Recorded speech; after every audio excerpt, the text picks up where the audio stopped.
Bem, pessoal, boa noite, boa noite. Eu sou o Diogo Costa, diretor executivo do Instituto Millennium. A gente está em mais uma ação da nossa parceria com o IBMEC. É muito bom vê-los todos aqui.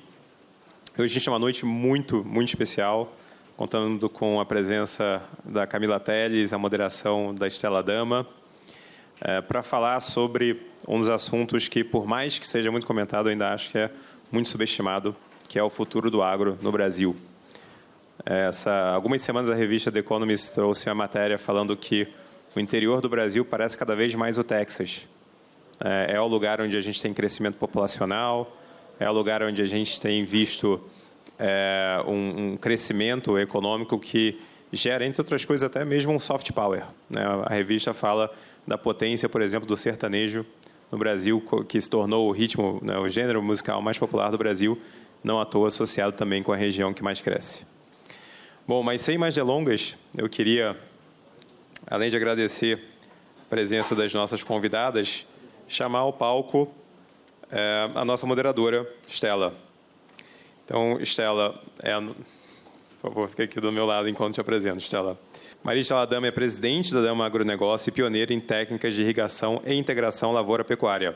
Eleita uma das 100 mulheres mais influentes do agro no Brasil em 2021, Estela também é membro do Conselho de Governança do Instituto Millennium. Estela, o palco é seu. Obrigada. Bom, primeiro eu queria agradecer essa oportunidade enorme de estar com uma plateia tão jovem, tão dinâmica, cheia de energia. Agradecer ao Diogo, ao Instituto Millennium, ao nosso presidente que acabou de chegar, ao Ventura, por essa oportunidade de nós estarmos falando do agronegócio, das oportunidades que tem no agronegócio, como o agronegócio tem sido visto no mundo, ou melhor, como o nosso agronegócio tem sido visto aqui no Brasil. Quais são os mitos e as verdades, e nada melhor do que trazer uma especialista sobre esse assunto, que tem feito um trabalho maravilhoso, que é a Camila Telles. Camila, vem aqui nos dar a honra. A Camila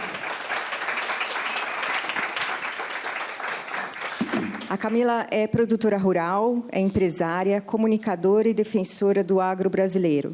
Formada em Relações Públicas, com especialização em marketing estratégico. Seus vídeos nas redes sociais têm mais de 1 milhão de visualizações, atingindo também o público que não tem convívio com o agronegócio, com o público que não conhece o agronegócio.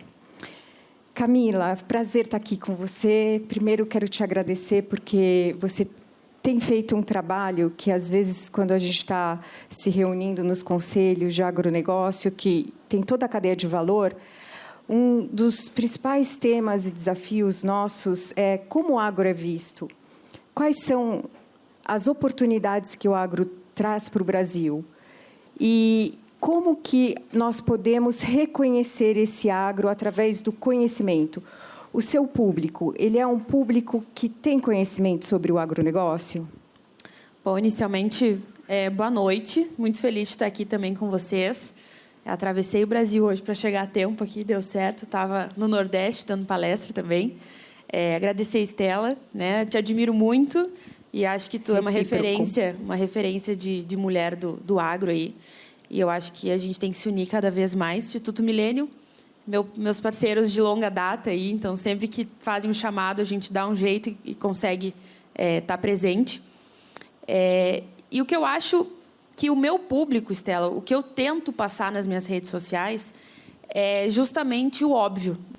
Muita gente que não tem um convívio diário, né, com o agronegócio, ou dentro de uma propriedade rural, ou desenvolvendo ou produzindo algum alimento, né, Estela, muitas vezes não tem noção do que realmente acontece.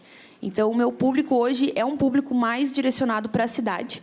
A minha comunicação é uma comunicação mais direcionada para a cidade, sem os termos técnicos, digamos assim, para as pessoas entenderem e ficarem mais próximas do nosso setor. Né? As pessoas, não tem desinformação sobre o agro. Saiu uma pesquisa, até o Canal Rural divulgou, que nos Estados Unidos uma boa porcentagem de adultos acreditava que o achocolatado vinha de vacas marrons. Então, a gente começa a pensar, caramba, seria legal, inclusive, né? Acho que dá para pensar na genética. Exatamente. Mas eu acho que essa desinformação ela existe e com base nas escolas, com base em várias questões que a gente vai conversar aqui hoje, mas é um desafio. É um desafio o agro comunicar melhor o outro público. Exatamente, porque uma coisa é a gente falar para quem entende, quem é do agro, é mais fácil, mas cada vez mais a gente está vendo uma série de dificuldades de nós transmitirmos os fundamentos do agronegócio, ou seja, o que está por trás do agronegócio, a ciência do agronegócio, desmistificando muitos mitos. Camila, nesse sentido, quais são, assim, no seu trabalho, no teu desenvolvimento e na sua comunicação, que você é muito clara e didática, quais são os pontos mais polêmicos que você já enfrentou sobre essa falta de desconhecimento dos assuntos e fundamentos e da ciência do agronegócio? Eu sou conhecida como a polêmica do agro, né? Mas, na verdade, eu não sou polêmica, gente. Eu só rebato a desinformação, né? Eu tento mostrar para as pessoas o que realmente acontece. Vou dar um exemplo para vocês. 2, 3 semanas atrás, o Márcio Garcia falou que o leite era pus, que vaca era maltratada, se juntou com uma ONG e teve milhões de visualizações nas redes sociais. Em respeito à cadeia de produtores leiteiros, eu não podia ficar em silêncio. E aí eu fui lá e falei, eu sou a que apanha, resumindo, basicamente isso. E aí eu fui lá, respondi e falei o que realmente acontece, o bem-estar animal, né, o quanto o produtor rural não tem interesse em maltratar animal, porque ele produz menos, inclusive, então financeiramente não faz sentido.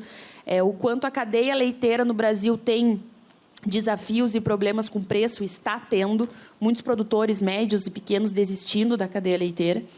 E aí foi bacana, porque o meu vídeo passou as visualizações do dele, teve 1,5 milhão, e ele apagou o dele. Então, assim, quando a pessoa não tem argumento, ou ela apaga ou ela bate. Então, ele chegou a apagar o dele. Apagou e depois ele fez um vídeo se desculpando. As suas considerações. Então, eu acho que, assim... Gente, uma salva de palmas, porque a gente está falando de um ator que é reconhecido e que estava fazendo uma má informação. Exato. Que poderia ser canalizada de uma forma muito ruim, tanto internamente como externamente, ainda mais que o Brasil está buscando mercados pelo nível de produção que ele tem, né? E é importante salientar que eu não tenho nada contra ele, nada contra os artistas que falam besteiras sobre o agro, mas eu acho que quando tu está numa rede social ou quando tu tem uma visibilidade maior, independente do ramo que tu atua, no momento em que tu fala alguma coisa, o mínimo que a gente espera é que tu saiba sobre o que tu está falando. Eu não vou falar sobre esporte, eu não vou falar sobre moda, eu não vou falar sobre gastronomia, embora eu ame. Eu vou falar sobre o agro, que é o que eu estudo todos os dias, o que eu vivo. Eu sou produtora rural antes de qualquer coisa. Então, quando eu falo sobre o agro, eu falo sobre o meu avô, eu falo sobre o meu pai, minha mãe, minha avó. Então, é muito triste tu ouvir algumas coisas de pessoas que nunca sujaram a botina ou nunca sujaram o tênis de barro. Eu falo, criticar o agronegócio do ar-condicionado é muito fácil. Agora, acordar às 4 da manhã para tirar leite da vaca, são pouquíssimos que topam. Então, assim, é só uma questão de valorizar, Stella, respeitar. Porque o que acontece? Por uma questão muito até ideológica, ficou o agronegócio de um lado e a agricultura familiar de outro. O que as pessoas precisam entender é que a agricultura familiar faz parte do agronegócio. As pessoas que produzem alimento, eles produzem para vender, para ter lucro, para sustentar uma família, para se desenvolver. Então, é um negócio, faz parte disso. E a gente não tem que ficar brigando internamente, um diminuindo o outro, para ver quem é mais importante. Todos são importantes. Imaginem como seria o Brasil sem exportação. Agora, imaginem que, há 50 anos atrás, o Brasil importava alimentos. Ele não era autossuficiente em produção de alimentos. E, graças à pesquisa, à inovação, a estudos, à ciência, o Brasil se tornou uma potência mundial e hoje exporta para mais de 160 países. Então, é uma realidade que, infelizmente, muitos desconhecem. E o que eu acho assim, sobre essa questão, principalmente da emissão do metano, né? Porque hoje essa questão leiteira ou da pecuária de corte, ela tem vivido um preconceito muito grande, justamente como a Camila falou, por uma falta de conhecimento. O boi, ele tem realmente o metano que ele solta no ar, mas ninguém sabe que o metano ele é um provocador de redução de efeito estufa, e ele fica no ar e na atmosfera 12 anos, o metano. O CO2 ele fica na atmosfera para sempre. Então, dados como esse, as pessoas não sabem. E o Brasil ele teve um avanço muito grande nos últimos anos na produtividade e na produção de carne, devido à produtividade do sistema de engorda. Nós, nos últimos 10 anos, tivemos um aumento de 145% na produção de carne. E a gente teve, sabe quanto em aumento de rebanho? Nada, 0,80%. O que quer dizer isso? Ganho de produtividade, ou seja, o mesmo metano que está indo para a atmosfera está produzindo mais leite, está produzindo mais carne, e com ainda um sistema que está sendo desenvolvido no Brasil, está sendo incentivado pelo governo, que é o sistema da integração lavoura, pecuária e floresta. Ou seja, você tem que pensar na pecuária leiteira, na pecuária de corte, como um sistema que ele é capaz de, sim, emitir metano, mas descarbonificar a natureza, porque você está produzindo pasto, você está fazendo a introdução de um sistema com manejo de floresta, com um manejo de agricultura. Então, eu sempre falo, quando as pessoas perguntam para mim, são as tais calculadoras. E como cada país ou cada entidade vai fazer o cálculo que tem o interesse guiado. Então, vocês que estão aqui precisam, através da Camila, que está fazendo esse trabalho, tomar muito cuidado com as fontes de cálculo, porque, além do Brasil ele ter uma capacidade de produção integrada, ele é tropical, né? Então, como é que você vai comparar uma emissão, um cálculo de carbono do Brasil com, por exemplo, a Rússia, né? Que tem só um sistema produtivo por ano? Nós temos 2. Então, assim, eu sempre falo, vamos tomar cuidado com a calculadora. E como que a gente vai tomar cuidado com a calculadora? Com a ciência, com a informação, com cientistas que estão acima de qualquer país, de qualquer ideologia, mas que querem o quê? Realmente o cuidado do meio ambiente e da sociedade. E aí eu trago algumas ironias que eu apresento muito nas redes sociais. Todo mundo coloca a culpa no pum da vaca, no arroto da vaca, né? Isso, no arroto da vaca. Virou o vilão do planeta. Gente, para começar, as pessoas conhecem o ciclo biogênico, né, Estela? Sim. Que a pecuária, o que é emitido volta para a pastagem e eles formam um ciclo, né? Então, assim, é muito melhor a vaca soltar um arroto do que um carro andar na estrada. Só que não tem comparação, tá? Isso é uma coisa que eu vejo muito. Tantos carros emitem a quantidade de tantas cabeças de gado. Ou uma calça leva não sei quantos litros d'água para ser produzida. Essas contas também, essas calculadoras, elas são completamente erradas, elas não fazem sentido. Como é que tu vai comparar um avião com uma vaca? Não tem como. Agora, para lacrar, para chamar atenção, as comparações são feitas. Aí tu começa a pensar, meu Deus, a vaca é um horror. A vaca está acabando com o mundo. Não vou comer carne. A vaca é o problema. Leite. Gente, a vaca não é um problema. O problema é o ser humano. Inclusive os que não sabem fazer aí a notícia certa, né? Mas o que eu quero trazer aqui também é esse ponto de... Eu tenho uma briga muito forte com a questão da segunda sem carne, tá? Eu sou muito a favor do consumo de carne. E respeito muito quem não é a favor do consumo de carne, porque é uma questão de gosto. Eu posso escolher comer uma picanha ou não comer uma picanha. E está tudo bem, cada um pode escolher. Eu planto alface.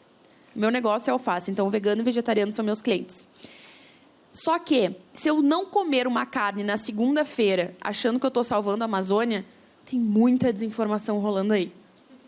Porque aí começa já... Caramba, então tá. Segunda-feira, acordei feliz, tomei café, pão, manteiga, que vem da onde, né? A gente sabe, manteiga, né? E aí eu fui lá e não comi carne. Não vou comer carne, porque eu quero salvar a Amazônia. Porque eu assisti o fulano de tal, o artista tal, falando que a partir de hoje não vai comer mais nem presunto. Teve um caso assim, eu fui xingada, inclusive. Essa é uma história divertida até de contar. Pode contar para nós. Eu posso dar nomes assim, tranquilo? Pode, fica à vontade. Tá. O Maroni, aquele que era colírio da Capricho, né? Não, vocês são jovens, né? Não sei. O Maroni, ele gravou um vídeo falando que o agronegócio era um caos, que ele não comia mais carne, que ele não comia nem presunto mais. Eu pensei, gente, né? Poxa. E aí ele falou que que queria fazer um desafio para as pessoas não comerem carne pelo menos 2 vezes na semana para salvar a Amazônia. Primeiro que ele gravou isso em cima de um tapete de couro de vaca. Olha os mitos. Segundo, que ele tem uma empresa de produtos veganos. Então, quer dizer, são as calculadoras direcionadas. Exatamente. E aí ele me respondeu. Acho que ele foi um dos únicos... Eu ganhei 10 mil seguidores com ele. Tudo da cidade. E ele falou que eu era bancada com sangue bovino. Falou uns absurdos, assim. Eu disse, gente, eu planto alface, não tem nem sangue bovino na história. E aí tu vê como as pessoas levam para um lado que foge da ciência, né, Estela? Que foge da informação correta. Eu nada mais faço do que passar o óbvio, falar o óbvio. Se eu tiver que falar para ele que o tapete que ele está pisando é couro, ele vai ficar brabo comigo, mas eu vou ter que falar. Se eu disser para a Xuxa que a bolsa da Louis Vuitton dela vem de couro de bezerro, eu vou ter que falar, porque ela é totalmente vegana agora. Então, assim, nasceu lá em Santa Rosa, né, no meio do mato, né, perto da minha cidade, inclusive. E tem muito aquela questão de que se há aumento de produção é porque tem demanda, né? E os países da Ásia, a China, eles tiveram um incremento de renda nos últimos anos e começaram a comer proteína animal. Então, assim, é importante ver que a gente está conseguindo ter aumento da produtividade e estamos protegendo o sistema como um todo, né? Exatamente. E eu acho assim que a pecuária vai muito além do que as pessoas acham. Do boi se aproveita até o berro, né? Então, assim, o boi não é só a carne. O boi detergente. Detergente. Vocês sabiam que o nosso perfume tem bile do boi para fixar mais? Nosso esmalte tem. Os pincéis de maquiagem, gurias, muitos deles são feitos de pelo, de boi. O colágeno. Então, assim... Tem N coisas que saem do boi, que desenvolvem, que são desenvolvidas no mercado. Desenvolve a renda. Exatamente. E o comércio, a indústria. Exatamente. Então, eu acho que é um ponto que a gente sempre tem que pensar. Assim, o que eu convido muitos jovens a fazerem é não idolatrar o agro. Não precisa. O agro não é perfeito. O agro tem seus erros, e a gente sabe muito bem disso, e a gente luta contra muitos deles. Agora, não se baseiem em Felipe Neto, não se baseiem em Anitta...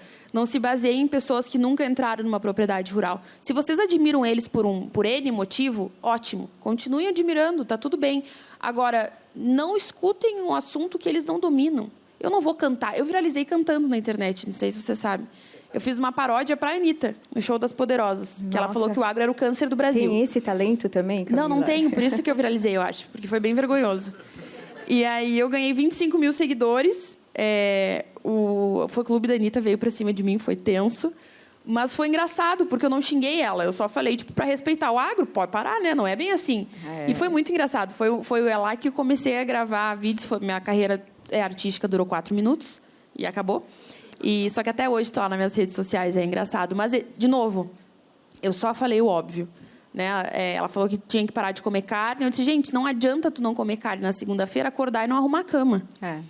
A gente está numa geração que quer mudar o planeta. Eu quero mudar o mundo, mas eu não mudo a forma que eu respeito meus pais. Eu não mudo a forma que eu vejo as pessoas próximas de mim. Eu não mudo a forma da minha disciplina, da forma que eu penso. Então, assim, ninguém vai ser a Greta aqui.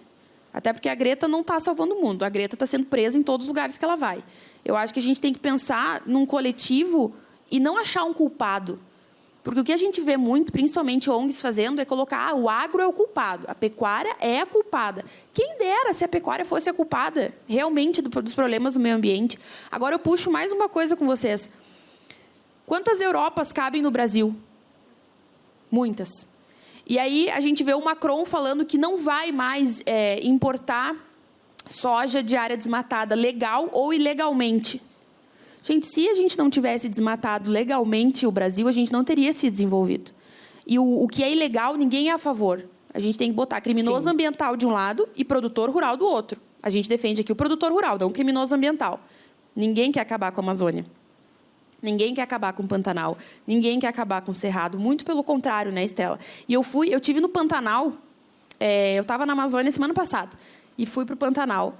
E no Pantanal eu visitei um professor universitário, 25 anos de pesquisa e ciência na área da bovinocultura de corte pantaneira, né, do gado pantaneiro, que eles chamam. E ele me explicou com números, com dados, que o Pantanal, hoje, existe muito graças à pecuária.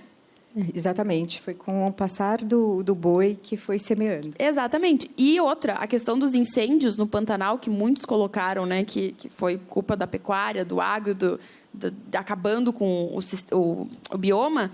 O gado, quando ele pasta, ele diminui a biomassa que vai ser queimada. Então, até falaram, né, que o gado é bombeiro do Pantanal. Porque onde o gado não passa pastando, a biomassa é muito maior e o fogo é muito maior. Exatamente isso. Então, é uma questão de entender o que realmente acontece, né? Não estou dizendo que, de novo, a pecuária é perfeita, vamos, né, todo mundo ser a favor. Eu acho que tem que, pelo menos, escutar os dois lados da história para formar opinião. Eu acho que esse é o pressuposto básico. As pessoas, hoje, os jovens escutam muito Felipe Neto e afins, e esquecem de ouvir um professor, esquecem de ouvir um pesquisador, esquecem de ler um artigo. Então, eu acho que a gente está vivendo uma era de excesso de informação que dá um espaço gigantesco para a desinformação. Exatamente. Camila, que outros pontos polêmicos você enxerga nesse olhar crítico do agronegócio? Olha, tem muitos, né? A parte da pecuária, da carne, eu acho que é uma das que mais chama a atenção, principalmente porque está diretamente ligado com a polêmica da Amazônia. E eu vou fazer outra provocação aqui para vocês. Vocês estão vendo artistas e pessoas se mobilizando pela Amazônia que está pegando fogo? A Amazônia está passando por incêndios históricos, gigantescos, por causa do El Niño. A gente tem o Laninha e o El Niño. Quem acompanhou as enchentes no Rio Grande do Sul? Eu acompanhei de perto, infelizmente. E aí tu começa a ver que é uma questão climática também. Só que as pessoas antes... O Leonardo DiCaprio postou uma foto da África do Sul pegando fogo e colocou o Pray Amazônia. Então, assim, é muito mais pela lacração do que, de fato, para salvar a Amazônia. Sim. Né? Exatamente, que é a questão também do agrotóxico, né? É um tema que também é bem usado para penalizar a produção agrícola, né? O agrotóxico teve uma liberação de novas moléculas, né? Uma grande liberação, inclusive esse ano também. E muitas pessoas criticam, né? O país do veneno, a gente está comendo veneno, botaram veneno até nos nuggets e nas traquinas das crianças. Então, o que eu vejo? Primeira coisa que as pessoas têm que pensar, o Brasil é um país abençoado por Deus, bonito por natureza e propício a desenvolver praga 365 dias por ano. É um país tropical, país com um clima diferente dos outros. Não tem como comparar com os Estados Unidos, que, por exemplo, neva. A neve emparelha tudo, né? Nós não temos isso aqui no Brasil. A gente tem a safra, tem a safrinha, produz o ano inteiro, está sempre produzindo cada vez mais. E muitas vezes é preciso usar produtos. Uma coisa que as pessoas têm que entender, o produtor não acorda pensando quem que ele vai envenenar ou em quem que eu vou jogar glifosato. Muito pelo contrário. Produtos químicos são muito caros. O custo de produção para te passar produto químico nas lavouras não é barato. E o produtor está tendo altos custos de produção cada vez mais e os preços que não são ditados por eles. A soja está com preço baixíssimo. E aí, como é que ele faz? Então, o produtor está aberto a novas possibilidades, aos biológicos. Só que, assim, não é o químico ou o biológico. O biológico vai salvar o mundo, o químico vai destruir. Pode ser integrado, né? Pode ser um uso consciente. A diferença do remédio que a gente toma e do veneno é a dose. Na questão dos agrotóxicos, é a mesma coisa. Existem agrônomos para receitar o que o produtor pode usar, tem que usar, a quantidade certa. Vocês sabiam que agrotóxico tem bula? Tem bula. Tu pode ler a bula dele. Então, é exatamente isso. É muito mais sobre responsabilidade de uso, o que, ok, pode ter produtores que fazem errado, mas são minoria, eu posso garantir para vocês. E é muito mais sobre responsabilidade de uso do que de uso. Então, os biológicos estão aí crescendo, um mercado gigantesco, que eu acho que vai crescer cada vez mais, né, Estela? E dando possibilidades de preços bons para o produtor. Então, eu acho que uma coisa que é importante nessa questão do agronegócio do Brasil e agrotóxicos não são tem uma crime, parece quase que um crime você usar agrotóxico quando na verdade isso é uma medicina. Ela é para defender a planta, para você produzir a planta. E nos últimos 30 anos, então é a questão da gente estar cruzando o agro com pesquisa, com a indústria e com a ciência. Nos últimos 30 anos, tanto a Embrapa, a Exalc, a Unesp, começaram a desenvolver produtos que pudessem minimizar o impacto da quantidade de uso dos defensivos, em vez de a gente usar a palavra agrotóxico, que é muito mal usada, mas, enfim, dos defensivos das plantas, que seriam os antibióticos, para que você, inclusive, não diminua o volume e a quantidade de uso, use, inclusive, outros insetos para combater algumas pragas, bactérias, fungos. E essa engenharia de biogenética e de bioinsumos, ela tem desenvolvido uma indústria por trás disso. Então, de novo, através da necessidade do uso adequado, como a Camila falou, da racionalização, do manejo racional das pragas, que você consegue desenvolver a pesquisa, a indústria, a demanda e um produto que é muito mais ambientalmente coerente, né? Então, quer dizer, é o agro, através da sua necessidade, proporcionando inovação, né, Camila? E pegando o gancho da inovação e do futuro do agro, né? O agro é um dos setores mais inovadores e tecnológicos hoje no mundo. Então, a gente tem aí maquinários agrícolas que estão completamente autônomos, a gente tem a agricultura de precisão, a gente tem o agro digital, nós temos drones, nós temos robôs, nós temos 1000 coisas. E um ponto que eu quero chamar a atenção é que a agricultura de precisão, ela direciona muito o produtor a tomar decisões corretas, né, Estela? Decisões coerentes, inclusive de uso de defensivos. Então, a agricultura de precisão vai dar dados para aquele produtor, para que ele consiga... Você falou, é caro, né? Precisa Exatamente. Racionalizar. Para ele vale muito a pena, porque daí ele vai direcionando onde ele vai aplicar ou não. Eu falei para vocês que eu produzo alface. Não falei, agora falei. E a nossa fazenda tem soja também. A gente tem lavoura de soja, pivô de irrigação, e temos a agroindústria, que é a hortaria. E a primeira pergunta que as pessoas me fazem é se o meu produto, se a minha alface é orgânica. Eu falo, não, não é. E está tudo bem. Ela é produzida de uma forma extremamente responsável. A gente usa o produto que convém usar, se convém usar, só que questões climáticas, no Rio Grande do Sul a gente tem geada, a gente tem ciclone, a gente tem N coisas aí que produtos, inclusive biológicos, nos ajudam a segurar essa questão climática também. Só que a gente usa com responsabilidade, a gente respeita a carência e não vai fazer mal para o consumidor final consumir aquilo. Então, as pessoas têm uma visão muito distorcida do uso dos defensivos, como se todo mundo usasse de uma maneira irresponsável, o que não acontece, né? Então, eu falo, vale muito mais tu saber que o produto é saudável, é produzido de uma maneira responsável do que orgânico ou não. Lembrando que orgânico é um nicho do agronegócio, está todo mundo junto. Só que tem pessoas que conseguem comprar um produto 5 vezes mais caro por ser orgânico, e tem pessoas que não conseguem. E a gente tem que disponibilizar alimento para todo mundo. Ô, Camila, hoje saiu uma reportagem nessa sequência do agro, se ele é o que carboniza ou descarboniza, e principalmente pensando no agro aqui no Brasil.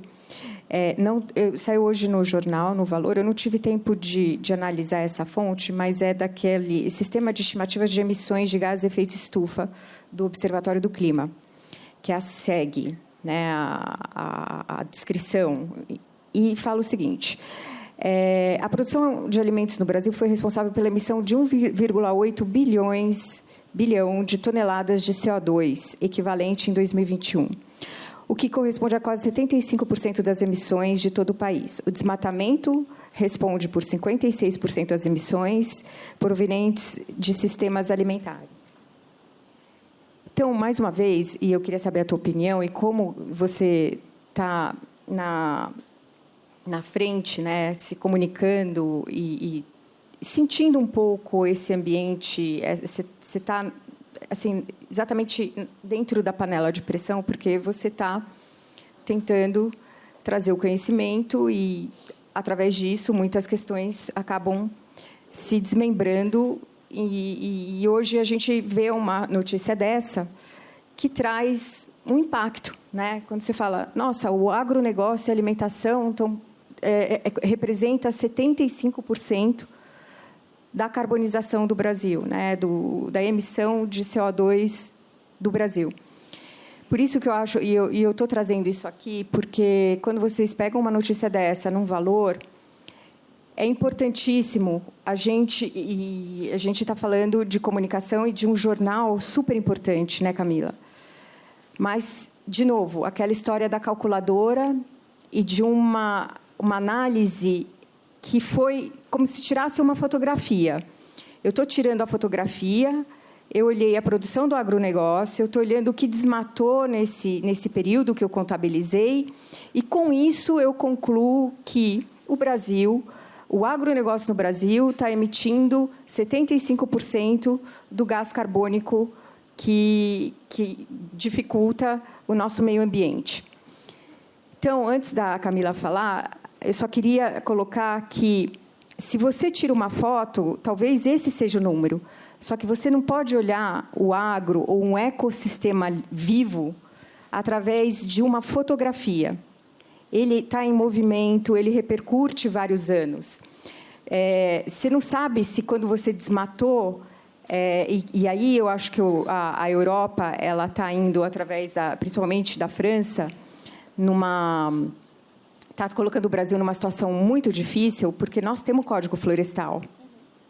E nós estamos com reservas. Hoje, 66% do Brasil é mata nativa. E aí eles pegam no desmate ilegal, como se isso fosse a fotografia do Brasil, né? Que é um pouco o link, talvez, que esse artigo queira dar. Eu não tive tempo de analisar, mas eu já posso dizer que, pelo período que eles conseguiram analisar e fazer essa reportagem, ele não está olhando o porquê que desmatou, o que vai ser plantado, como que é o ecossistema nesse ambiente, né? O que está sendo realmente descarbonizado e convertido depois. Esse carbono ele vai ser trazido de outra forma no solo quando você planta e faz a fotossíntese dessa planta. Então, assim, de novo, essas calculadoras são direcionadas e existe um protecionismo muito grande dos mercados com esse potencial que o Brasil tem na produção de alimentos. Fala um pouquinho disso, Camila. Eu vou começar perguntando quantos biomas o Brasil tem. 7 biomas. O gado que é produzido na Amazônia é completamente diferente do gado que é produzido no Rio Grande do Sul.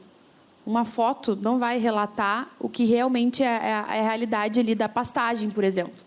Um dos grandes desafios do agro hoje é recuperar pastagens degradadas, que recupera muito mais a questão de absorção de gases, enfim, do que prejudica lá com o arroto da vaca. Tanto que a gente tem fazendas que já são zero emissão, né? Já são neutralizadas, e isso é realmente possível.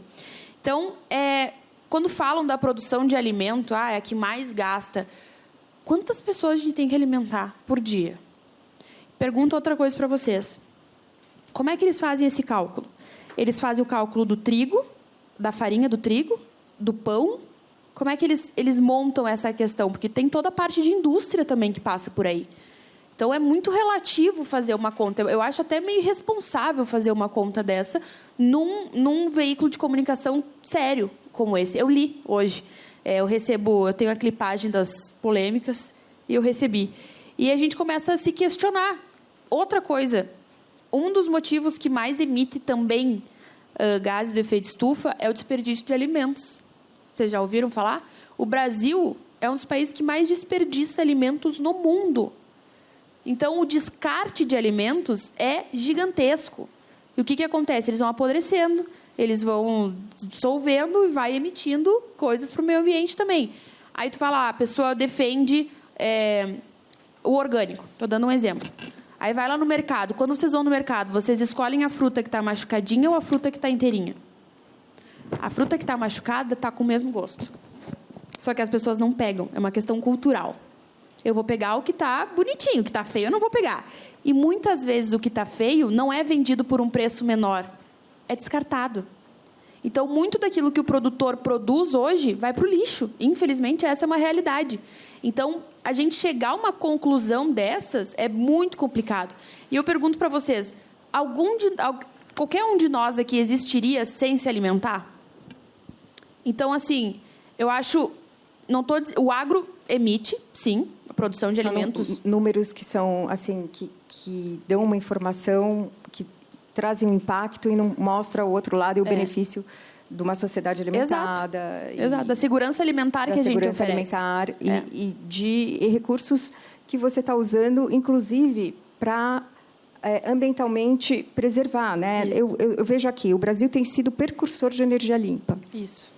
Há anos descarbonizando o planeta, antes mesmo desse tema ser notado. Utilizo o conceito de energia limpa há anos. A nossa matriz energética é limpa, é 50% limpa. Sabe quanto que são os outros países? 14%. Isso o que é? Etanol, eólica, hidrelétrica, solar. Então, de novo, e quando você faz plantio de cana-de-açúcar, você está produzindo etanol, né? Então, por isso que eu falo que você não pode tirar uma fotografia daquele momento e crucificar a plantação de cana-de-açúcar que faz o açúcar e o etanol. Por isso que eu falo, é muito relativo. É muito fácil tu falar que a produção de alimentos emite o recorde, sendo que tu não sabe como é que foi feito esse cálculo. Então, de novo, batemos na parte do cálculo, né, Estela? Da ciência, né? E tem essa outra questão também de desafios que a gente enfrenta aí em outros países também. Vou dar mais um exemplo. A Europa está passando ainda por uma crise energética muito grande. Então, o mesmo país que nos criticou por, teoricamente, desmatou florestas milenares porque estava tendo uma crise energética muito séria. E aí, mais uma pergunta. Uma pergunta não, eu fico fazendo auto-perguntas, mas vamos lá, pensem comigo. Hoje, um dos maiores problemas no mundo são os combustíveis fósseis, concordo? Nós somos uma potência de energia limpa. Sim. Enquanto tem países com crise energética, queimando carvão loucamente, o Brasil consegue, com energia solar, com energia eólica, a gente consegue revolucionar. A minha propriedade rural é 100% energia solar. A gente não usa mais energia que não é renovável. E para o bolso do produtor é maravilhoso, é muito melhor. E o Brasil é uma potência nesse sentido. Então, assim, a gente tem que parar de ver o lado negativo do Brasil e olhar o lado positivo, olhar a potência que ele é, inclusive para biocombustíveis. Quando a gente fala do etanol, da gasolina, pensa assim, a pessoa, vamos acabar com o combustível fóssil. Para acabar com o combustível fóssil, tu vai ter que botar no teu carro o quê? Biocombustível. O biocombustível vem da onde? Da agricultura. Então, vem do milho, vem da soja, agora também vai vir do trigo. Da cana-de-açúcar. Da cana-de-açúcar, da gordura animal, até isso eles conseguem fazer. Então, é uma questão de entender que o nosso setor, independente de quem está no poder, independente de qualquer circular, coisa, né? Não vai parar nunca. Vai seguir firme e dando soluções e não problemas, né? Ô, Camila, então quer dizer que o Brasil, hoje, ele traz oportunidade tanto na energia limpa e como também ele tem se destacado nos últimos anos como um grande player de produção de alimentos, né? Nós temos 50% do mercado de açúcar, 60% mundial, 60% do da soja, somos 80% suco de laranja. Então, isso é um avanço de tecnologia, de empreendedorismo, de ciência e de renda, né? Porque a gente tem visto que a receita do Brasil, o ano passado, ela chegou a 1 trilhão, próximo de 1 trilhão, 988. Esse ano caiu um pouquinho, porque os preços, o cálculo é volume e receita, e os preços de commodities caíram. Mas o ano que vem já a projeção é de 1 trilhão. Nesse contexto, por que o Brasil é tão mal visto? Eu falo que o brasileiro tem o síndrome do vira-lata, né? Vou dar um exemplo. Muita gente quer estudar fora, né? Muita gente quer sair do Brasil. E a primeira coisa que faz é postar que está fora do Brasil. Vamos para a blogueiragem, então. Instagram. Posta uma foto de um café da manhã em Paris.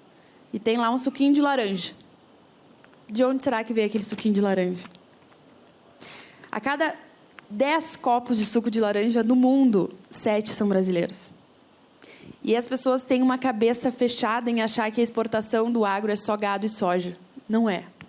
Nós somos exportadores de café, nós somos exportadores de cacau, nós somos o maior exportador de suco de laranja do mundo, nós somos o maior exportador de carne de frango congelada do mundo. E nós somos uma potência, como a Estela falou. O que acontece?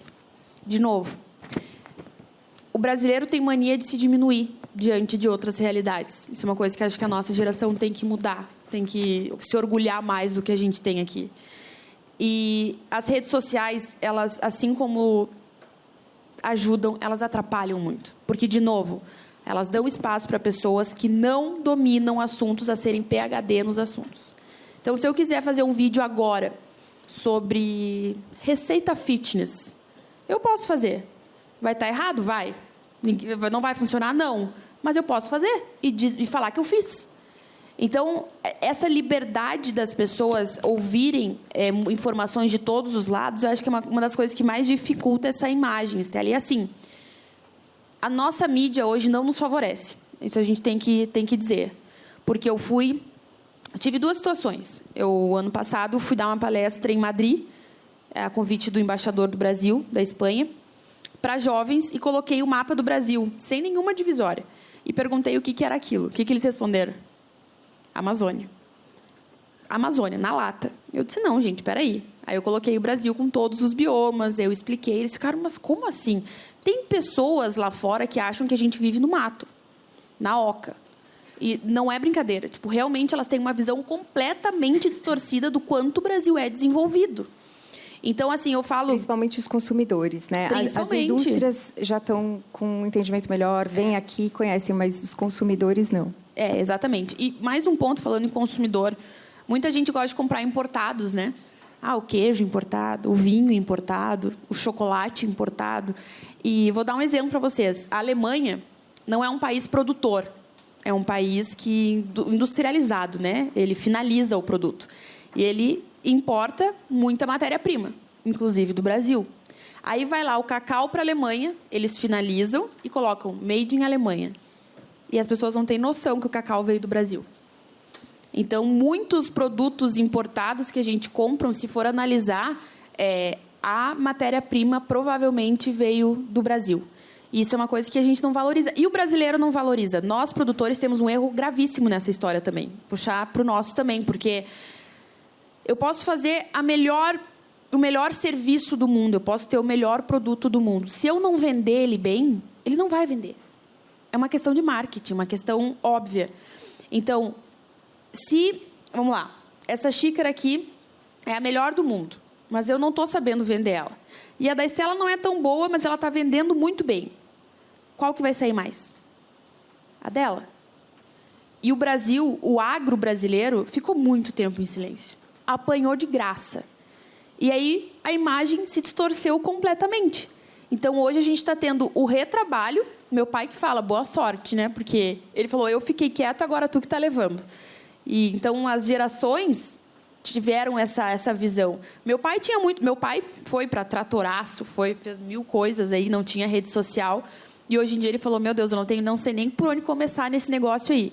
E aí a nossa geração tem a responsabilidade de passar a informação correta, de passar a informação certa, mas nem todo mundo quer ouvir. Então, quem escuta Felipe Neto provavelmente não vai assistir um vídeo meu. Ou vai comentar me xingando. Então, basicamente, é isso. A rede social ajudou muito nesse processo. Então, isso é uma coisa super importante que você está fazendo, porque, de fato, a mídia não está promovendo esse Brasil. E, pelo que a gente está vendo, todos esses desafios que nós estamos enfrentando de conseguir essa revolução alimentar, essa revolução da agricultura, e, inclusive, desenvolvendo ciência que é totalmente sinérgica com o meio ambiente, que respeita o meio ambiente. O agricultor é o que mais quer respeitar o meio ambiente. Ele ele vive daquilo, ele depende daquilo.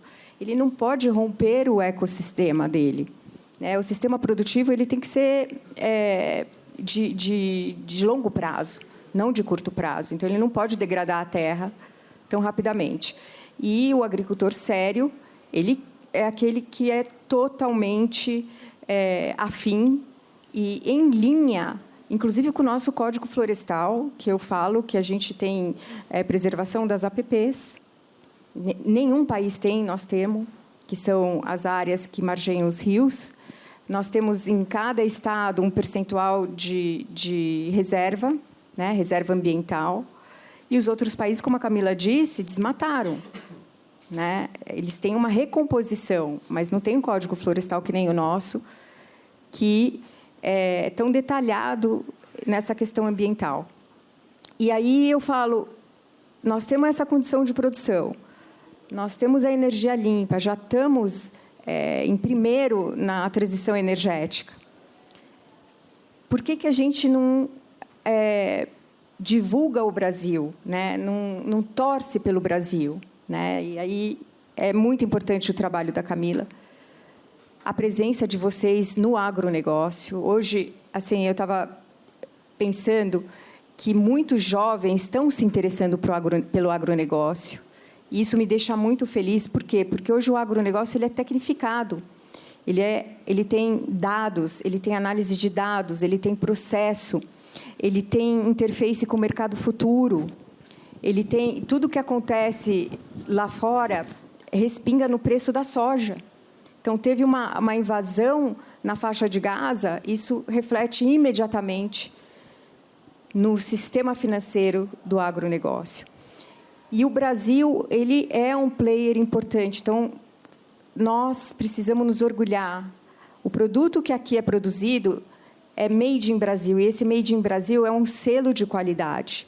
E é essa informação que a gente precisa passar, e a gente precisa muito de vocês, para que entendam, sabe, dos fundamentos reais, que não estejam presos aos calculadores, que são calculadores setoriais, né, que admirem o Brasil, que tenham confiança que nós temos uma agricultura moderna, invejada por outros players, inclusive, que dificultam cada vez mais, trazendo informações errôneas ou colocando que a gente é uma agricultura que desmata, de uma forma que cada vez mais difícil é a gente poder entrar nesses mercados, né? Então, o Made in Brasil dá orgulho. O Made in Brasil, agrícola, é um orgulho nosso. Antigamente, a gente olhava um produto e falava, mas isso daqui é dos Estados Unidos.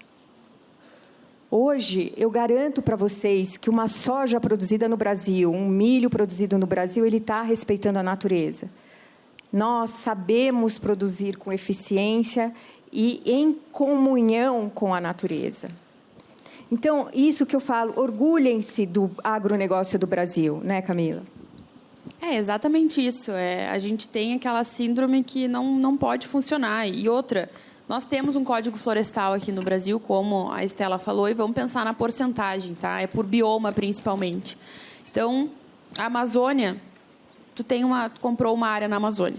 80% tem que ser preservado e tu só pode produzir em 20%. Ou seja, tu tem um prédio com 10 apartamentos e tu só pode alugar 2. E tu tem que manter os outros 8 intactos, IPTU, tudo bonitinho, tudo pago.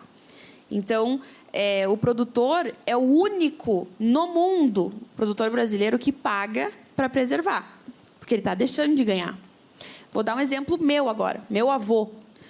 Na nossa propriedade rural, nós temos 70 hectares de Mata Atlântica.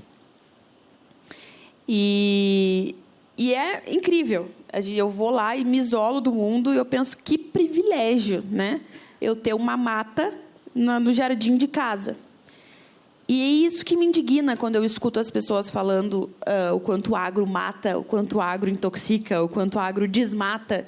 Eu fico muito chocada quando eu penso nisso, porque eu acordo todo dia com uma mata nativa que o meu avô cercou. Na época que ainda é caro cercar, mas na época ele fez tudo na mão lá com os funcionários. Ele cercou 70 hectares para garantir que os bichos não fossem para a estrada, para não morrerem, enfim. Tem muito bicho lá. A gente tem até um tamanduá mirim, que é o nosso mascote. E ele plantou mais 5 hectares que poderia plantar soja. Ele optou por plantar árvore. Então, assim, meu avô, que é da geração que as pessoas acham que só queriam desmatar, Sim. que queriam acabar com tudo. Ele foi lá, abriu mão de uma boa área para plantar soja e foi lá. E ele falou que o sonho dele era fazer uma trilha ecológica para as crianças poderem conhecer o bioma de perto, conhecer essa essência. Então, quando eu falo desse ponto de que as pessoas acham que o Brasil é o caos, que tudo é mal feito. Gente, nunca esqueçam, nossa geração é uma geração que acha que sabe tudo. Vamos lá, convenhamos. E a gente é uma geração muito imediatista. Se eu não tiver sucesso amanhã, eu tenho que ter hoje de tarde. Então, assim, não é assim que acontece. E a agricultura vem para nos ensinar que tem que ter muita paciência. Se o meu avô vendesse um curso de como se tornar um empresário de sucesso em 5 passos, ele ia ficar milionário. Porque na época que ele começou a empreender, não tinha celular, não tinha computador, não tinha internet, não tinha chat GPT, muito menos Google. Ele foi lá e fez na raça. Ele tinha 2 opções: dar certo ou dar certo. E ele fez acontecer para que hoje eu e a minha irmã possamos assumir a fazenda com muitas facilidades. Então, se eu posso dar uma sugestão aqui para vocês, escutem as gerações mais experientes, porque quando eles começam a falar de negócio, de experiência, de desafio, de crédito no banco, de dívida, de tudo que eles tiveram que dar um jeito... São desbravadores. São desbravadores. E eles dominam. E outra coisa, agora, vou ter que emendar isso. Eu estive na Amazônia, Estela, e conversei com uma cooperativa de produtores rurais, que o objetivo deles é tornar Paragominas, podem pesquisar, a cidade mais sustentável do Brasil, que fica no meio da Amazônia. E é uma potência do agronegócio ali ao redor. Eles me contaram várias histórias que eu fiquei completamente impressionada. E muitas pessoas não sabem. Quando a Amazônia não era habitada, né, quando ainda não tinha muito desenvolvimento, o governo dava subsídio para os produtores irem até lá e começarem a produzir. Ou seja, eles eram incentivados a desmatarem para desenvolver a região. Era uma política de Estado. Era uma política nacional. Nacional. E aí, tanto que abriram as rodovias e tudo mais. Então, na época que eles desmataram, era incentivado pelo governo. Não era crime.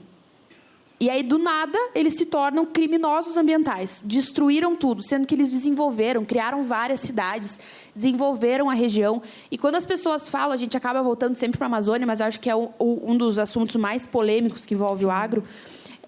Eles usam a Amazônia para criticar o agronegócio como um todo. Muito, né?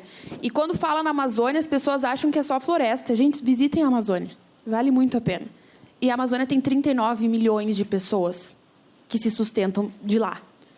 Então, você tem que pensar não só na questão de ambiental, mas sim social. Sustentabilidade é um tripé, né? O pessoal gosta muito de falar de sustentabilidade. É sustentável, 100% sustentável.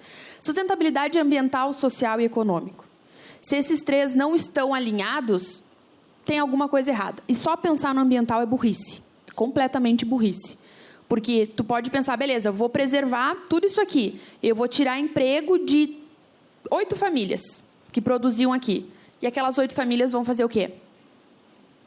E tem muitos ribeirinhos na Amazônia com condições de vida péssimas. E ninguém fala sobre isso. Então, assim, vai muito além. Então, por isso que eu convido as pessoas a visitarem, a entenderem, a conversarem Agora sempre com os dois lados. Se a Gisele Bündchen e o Leonardo DiCaprio foram para a Amazônia, né? Não, a Gisele foi de helicóptero. Ah, entendi. Então, acho que deve ter sido... Eu fui na Amazônia, vi queimada de perto, conversei com um índio produtor rural. Então, assim, é uma realidade, gente, completamente oposta. Você viver aquela questão é o oposto do que vocês imaginam. Eu posso garantir isso para vocês. E Camila, vale a pena. Então, quando vocês tiverem uma viagem para fazer e quiserem ir para o exterior, vão para a Amazônia. Eu juro que é outro país e vocês não têm nem noção do que acontece lá. É muito legal. Camila, mas... Então, essa tua colocação, para mim, é fundamental, né? Que o Brasil tem condições de ser uma solução. E a gente tem tido também uma dificuldade por conta do protecionismo que existe globalmente. Então, eu quero te agradecer, porque esse teu trabalho é um trabalho excepcional para a gente desmistificar e trazer fundamentos, como você falou agora da Amazônia, inclusive, para as questões reais do agronegócio e do meio ambiente. Com isso, eu quero agradecer e abrir para perguntas para a Camila, aproveitando que ela está aqui. Por favor. E eu gostaria de fazer uma pergunta relacionada ao que você estava falando do Mundial. O Brasil vai ter o maior desafio da nossa história nos próximos 10 anos. Vamos ter que aumentar a nossa produção em 40% para sustentar somente a média global do futuro. Um desafio dado para nós pela ONU diretamente. A gente já vem enfrentando totalmente qualquer dificuldade do exterior e agora também temos que lidar com a dificuldade do Brasil. A gente não tem como lutar lá fora se a gente não tem o nosso estável. Então, o seu trabalho vem completamente nessa linha. E a minha pergunta é, como que a gente faz para trazer os jovens, para fazer os jovens estar lutando e divulgando isso também?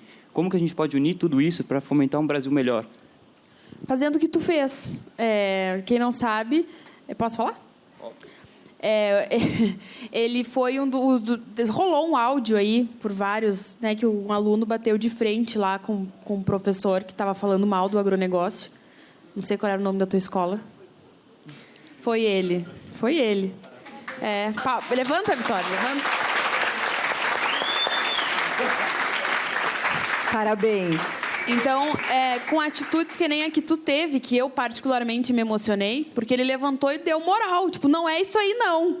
E aí o professor quis se colocar acima dele, com o diploma que ele não tinha, né, com cursos que ele não fez, tentando rebaixar o que ele falou. Então, o jovem precisa ter mais voz. E poucos têm coragem de fazer isso. E eu acho que nós temos que mostrar para esses jovens que o agro é muito legal. Que o agro não é um setor ruim de trabalhar. Porque as pessoas também têm a cabeça fechada de achar... O agro é o mocinho, não é o bandido. Né? E as pessoas acham solução. que eu vou trabalhar no agro, vou ter que ir para a lavoura. Vou ter que ficar embaixo do sol. Gente, tem centros de pesquisa no antes da porteira. No dentro da porteira tem questões, tem startups. Hoje as agtechs no Brasil estão estourando com programas de gestão, com inovação, com questão de sustentabilidade, de energia.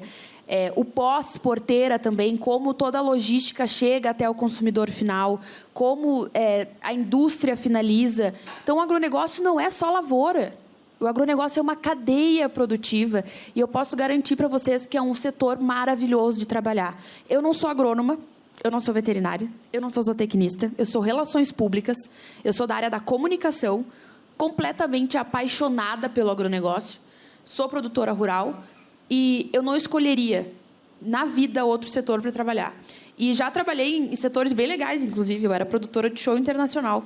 Eu fiz a turnê do Guns N' Roses, Aerosmith, Bon Jovi, David Gilmour. Viajei o Brasil com as turnês, conheço eles. Agora você está apresentando o show do agro. Agora fui do agro, fui do rock ao agro muito rápido. Então, eu já trabalhei em ambientes muito legais, né, que muita gente queria trabalhar. E eu posso garantir que acabava o show, eu só pensava, eu quero a minha botina, eu quero ir para a fazenda. Então, vale muito a pena. Posso fazer um complemento? O que eu vejo? Até por um caso particular meu. Eu tenho um filho que é da idade de vocês e ele vai às vezes para fora do Brasil e vê o valor e o custo que o alimento tem lá fora. Então ele vê uma fruta, ele fala: nossa, é um absurdo o que o alimento ou uma fruta é caro aqui. E aí ele quer, de todo modo, poder exportar ao Brasil. Então, o que eu acredito dessa nova geração? O agronegócio, como a Camila falou, ele está fora da porteira. Ele é mercado financeiro, ele é tecnologia, ele é startup.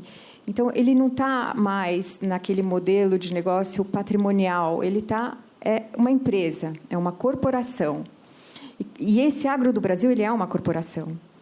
Então, você tem programa de governança, você tem sucessão. Eu nunca vi tantos jovens se interessarem por continuar no agronegócio como eu estou vendo agora. Antigamente, a pessoa queria ir para a cidade. Eu estou vendo as pessoas quererem ir para o campo. Porque você testa a tecnologia de uma startup na prática. você tem uma conexão com as variáveis mundiais pelo agronegócio muito grande, que isso tem muito a ver com a geração de vocês. Então, eu acho que cada vez mais no Brasil eu estou vendo o agronegócio se urbanizar, se diversificar, e quanto mais vocês entrarem para esse modelo de produção, que ele está dentro da porteira, mas ele tem uma conexão muito grande com a cadeia, mais divulgação, mais ciência, mais esclarecimento, mais informação, e vocês, com certeza, vão lutar por esse agronegócio. É muito orgulho a gente saber que a gente tem uma coisa que a gente faz bem no Brasil. O agronegócio, ele é, assim, ele promove o Brasil de uma forma, assim, sofisticada, porque a gente é eficiente, a gente é competitivo. E, por nós termos essa competitividade, o mundo está olhando para o Brasil de uma forma que não é verdadeira na questão ambiental. Estratégica com interesse econômico também. Exatamente. Só antes da sua pergunta, meu avô falava que se eu não estudasse antigamente, né, que se tu não estudar, tu vai ficar trabalhando na roça. Hoje só trabalha na roça quem estuda muito, porque não é para qualquer um. Hoje o negócio tem que se capacitar, tem que entender.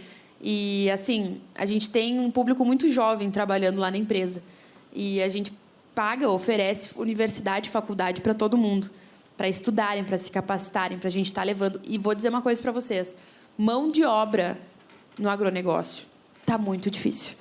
Então, principalmente nas áreas de tecnologia, de inovação. Então, vejam como uma oportunidade. Sim. Porque é um setor que nunca vai parar, independente de qualquer coisa. A Dama está contratando, viu? Depois eu passo para vocês. Então, assim, aproveitem, porque é um setor que tem a tendência de crescer cada vez mais e está precisando cada vez mais de mão de obra jovem e qualificada. Então, fica a dica.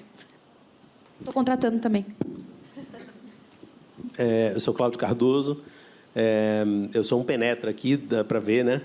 Eu não sou do Instituto, não sou do IBMEC e também não sou estudante mais há algum tempo. Então, eu queria parabenizar vocês, agradecer. Simplesmente vi duas mulheres do agro, vou lá ouvir.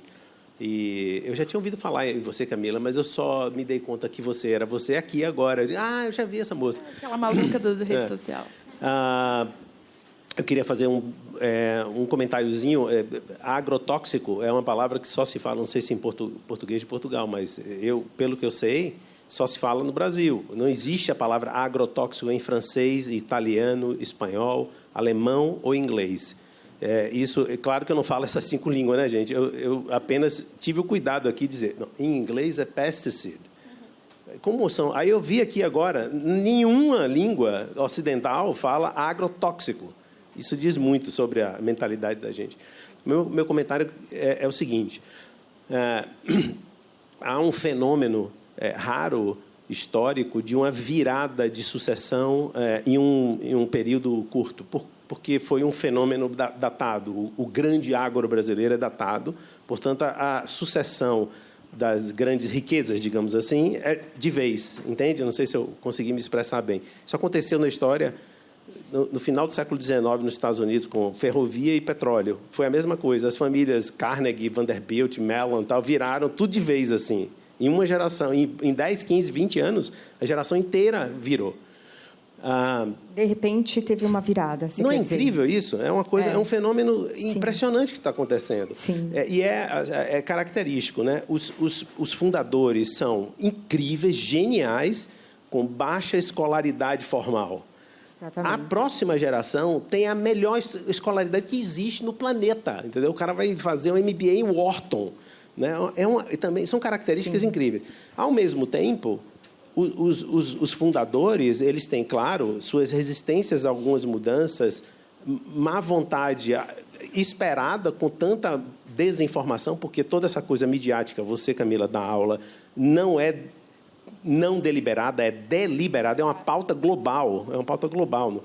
E o que você está fazendo, esse trabalho de formiguinha, é a forma de... Porque você tem que ir direto à fonte. Não adianta debater, porque não tem debate. Eles vão continuar a pauta deles, né? Então, finalmente, para não me alongar demais. No entanto, carbono zero, rastreabilidade, origem, o valor agregado à commodity, a soja não vai ser mais soja, digamos, não vai ser mais commodity, cada vez mais vai ser certificada, etc. Parece que é um caminho inexorável. Agregar esse valor de agricultura regenerativa, sustentabilidade, seja mais ou menos o que isso seja, esse é o caminho.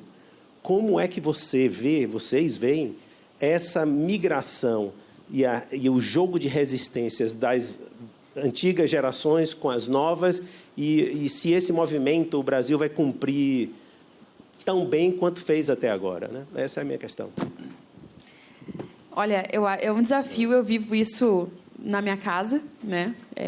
Trabalhei com meu avô, agora trabalho com meu pai. E é um desafio gigantesco, porque o que acontece? Por ter uma pauta muito ideológica, a palavra sustentabilidade ou a palavra ambientalismo ficou distante do agro, de uma maneira que nunca foi na realidade.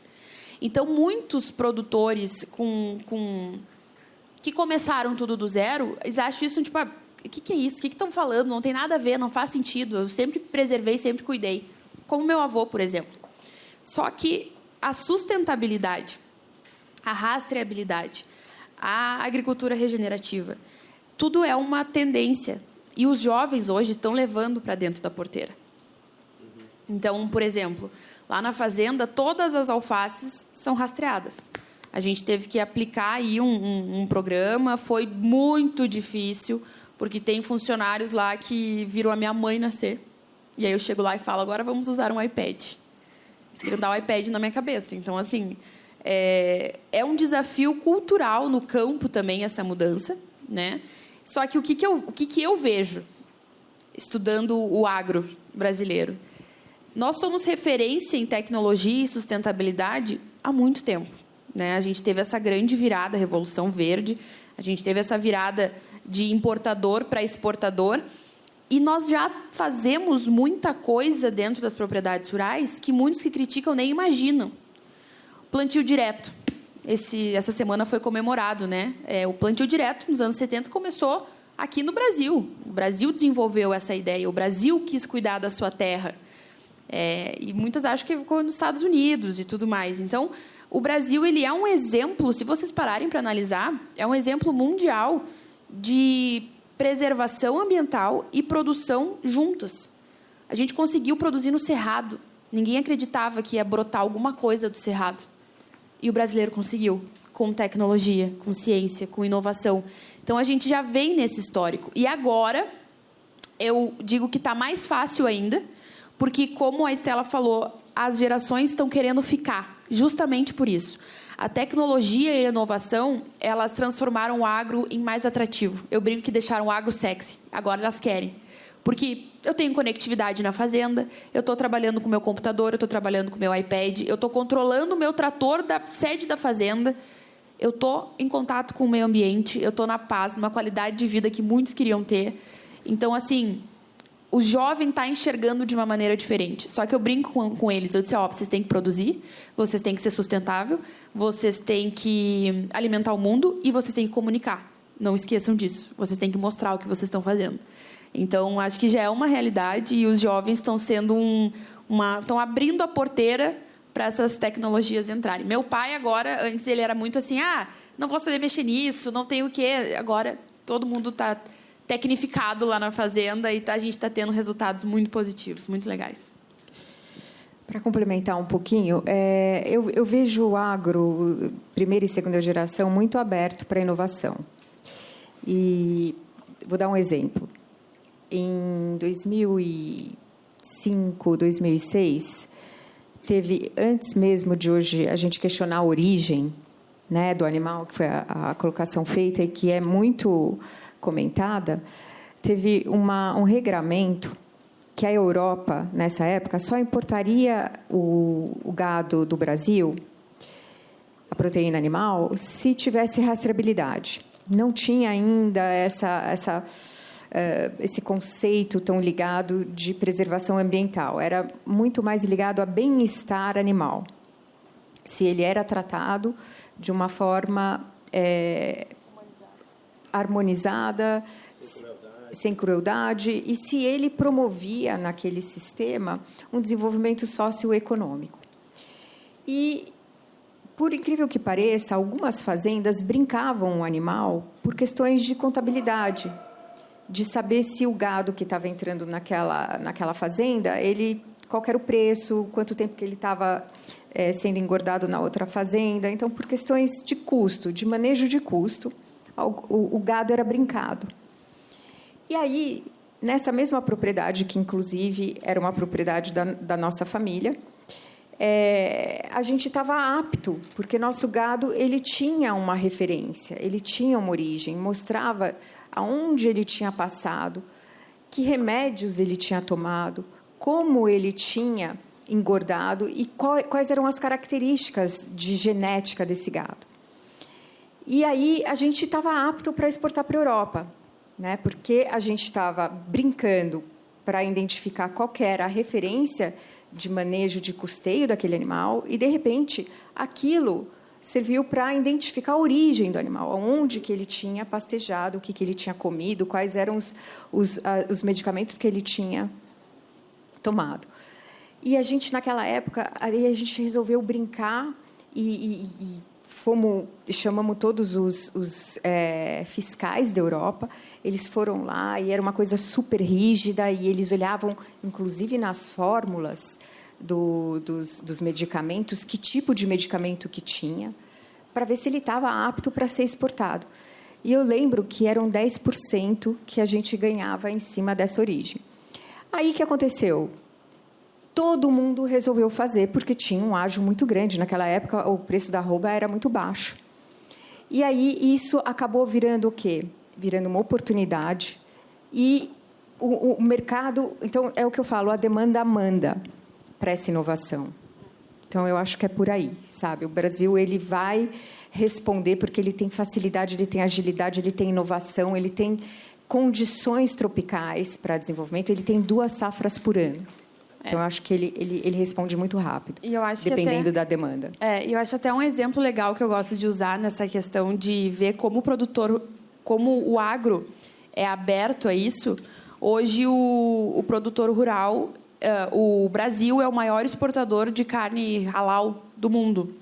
Ou seja, ele se adaptou a um abate dentro das normas, dentro da religião, para poder exportar para certos países. E o Brasil hoje é o líder em exportação, respeitando a religião das pessoas que têm que comer a carne com o abate sendo feito de certa forma. Então, tem tudo isso também, né? E eu falo, o agro ele escuta muito o consumidor. Se o consumidor quer rastreabilidade, se o consumidor quer saber de onde vem, a gente tem que mostrar, a gente tem que estar presente. A gente tem que estar em todos os lugares mostrando de onde vem e como é produzido o nosso alimento. Isso é o óbvio que precisa ser dito e que às vezes a gente esquece. Boa noite, Camila, Estela. Eu quero trazer um fato curioso que, mais ou menos há 15 anos atrás, você ia para a China e em todas as reuniões, escritório era só chá. E há 12 anos atrás entrou Starbucks lá e, o consumo de café decolou e está numa exponencial bizarra. Como o povo chinês é extremamente consumista, então, há 5 anos atrás, o consumo triplicou. Então, eu queria saber como o agro brasileiro está se preparando para esse crescimento, porque, assim, 10% da população da China são 150 milhões de pessoas, e como ele consegue se preparar para eventuais mudanças chaves, assim, por exemplo, se a Índia começar a produzir, querer consumir alguma outra commodity, como o Brasil consegue se preparar para isso? Com tecnologia, com inovação e conseguindo produzir mais no mesmo espaço sem precisar abrir novas áreas. Eu acho que essa é uma coisa que as pessoas têm que entender. O Brasil hoje tem capacidade de produzir mais sem precisar desmatar, sem precisar abrir nenhuma área. O negócio do café, eu acho é um ponto bem interessante, porque o café é a segunda bebida mais consumida no mundo depois da água. Ele está ali com o chá, mas ainda é o segundo mais consumido. E eu brinco que o café é uma porta de entrada do campo para a cidade, porque é muito difícil alguém não gostar de café. Se não gosta do café, gosta do cheiro do café. Então, assim, e o Brasil tem uma questão interessante, que muito do café que nós consumimos, por questão cultural e escolha, eu fiz uma enquete no meu Instagram esses dias, perguntando, vocês escolhem o café pela torra ou pelo preço? E ganhou o preço. 70% falaram que vão no preço. E nós exportamos um café maravilhoso. O café especial do Brasil, que eu fui para Minas conhecer, primeira vez que eu tomei parecia um chá. Eu falei, isso aqui não é café, isso aqui é chafé. Uma delícia, né? E eu tomei, eu pensei, meu Deus, agora eu conheço o café. Então, muitos brasileiros não conhecem o café brasileiro. Eles brincam com o que a gente toma é carvão com cafeína, né? Então, mais um ponto importante. O Brasil tem muitas coisas boas que nós, culturalmente, não estamos acostumados a consumir. É difícil tu achar um café especial no supermercado. Agora já tem os gourmets, mas o especial é difícil. Tem produtores com um sistema de sustentabilidade, de torra, de, meu Deus, 1000 coisas, ganhando muitos campeonatos aí mundialmente conhecidos de café, como um dos maiores produtores, somos, né, um dos maiores produtores de café e da qualidade que ele tem. Então, o nosso café é mais reconhecido na China ou em outros países do que no próprio Brasil. Então, isso é outro ponto que eu queria trazer, já que tu falou do café. Mas é a inovação, é a tecnologia, e é o nosso desafio diário, produzir mais cada vez no mesmo espaço. Sem dúvida, bem rápida. Para mudanças, acho que a tua pergunta estava direcionada em mudanças repentinas de oferta e demanda. Como que o Brasil se prepara? Eu acho que o Brasil, no setor privado, é isso que a Camila falou, né? Ter cada vez mais a busca por produtividade, custeio, manejo. E do setor que me preocupa muito, o público, eu acho que nós temos que entender, o governo brasileiro precisa entender que ele precisa ter uma política de longo prazo, pensar no agronegócio como 5, 10, 20 anos. Por quê? Porque nós não temos uma política... nós temos, por exemplo, nosso plano safra é o plano safra do ano. Ele não pode ser o plano safra do ano, ele tem que ser o plano safra de 10 anos. Infraestrutura de 10, 20 anos. A parte de comunicação, né, que eu acho que foi a primeira pergunta, que eu acho que é super importante, como que a gente vai fazer o Brasil se posicionar de uma forma positiva no que ele produz para atender essa demanda, sabe, a Itamaraty, né, com o setor privado, com o Ministério da Agricultura, com... a gente não falou aqui, mas uma das pautas na infância, a gente já tem livros direcionados para não gostar do agronegócio. Então, quer dizer, vocês chegaram aqui depois de terem passado, escutando por muitos anos, que o agronegócio era uma coisa negativa para o Brasil. Quando a gente está vendo que ele está incrementando mais participação ano a ano no PIB do Brasil. Então, tem que ser uma política de Estado para a gente ter esses movimentos rápidos de conquista de mercado e se preparar para a gente poder chegar com o selo Brasil, né, com Made in Brasil positivo. O Brasil é uma grande feira, o mundo é uma grande feira, né? Se tu parar para pensar. A gente está sempre vendendo. Eu acho que exportação está muito ligado à política também, né? Essa questão de relacionamento e de fechar negócios. Eu vou contar só uma história para vocês que agora a Estela falou, eu me lembrei. Eu comentei aqui que 60% das citações do agro nos materiais escolares hoje são negativas. 60% detona o agro, né? Então, assim, e são coisas fortes, tipo assim, a soja do Mato Grosso Exatamente. Suja com sangue de real. Criança indígena. É nesse nível. Então, tem relatos de pais e mães que me chamam e falam, minha filha de 12 anos chegou em casa falando que não ia mais comer carne, e o pai é pecuarista. Ou chegou falando que o pai dela era um monstro, estava destruindo a Amazônia. Então, isso está acontecendo na nossa base. As crianças estão... E aí tem uma história, Estela, a gente está extrapolando o tempo, mas eu vou contar. Quando eu tinha Já deu o nosso tempo? Como que quando nós eu tinha de tempo? 9, 10 anos, teve a liberação 12 minutos. Quanto? 12 minutos. Não, tá bom. Teve a liberação da soja... Tem mais pergunta, né? Só deixa eu ver. Quem que vai fazer mais pergunta? Tem 1, 2, 3, 4 perguntas. Tá, eu vou falar bem rápido.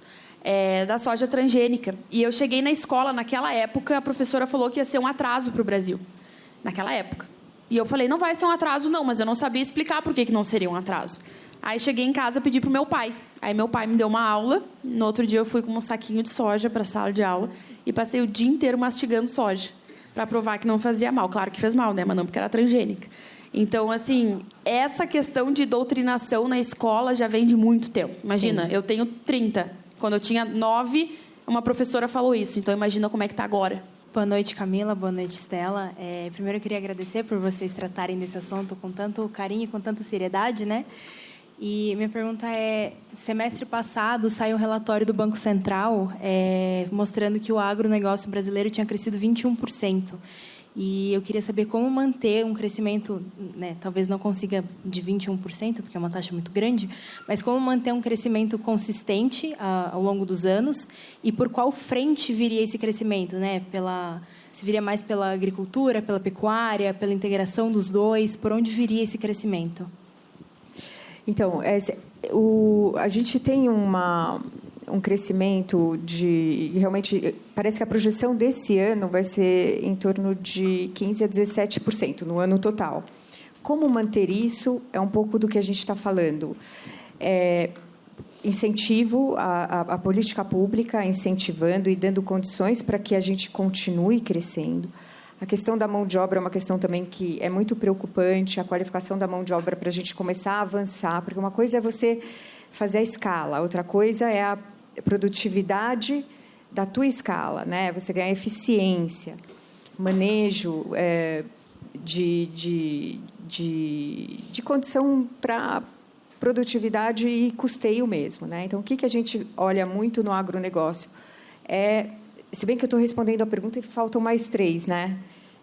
Quer que eu continue? Vou terminar rapidinho. Mas, enfim, eu acho que tem que ter política pública.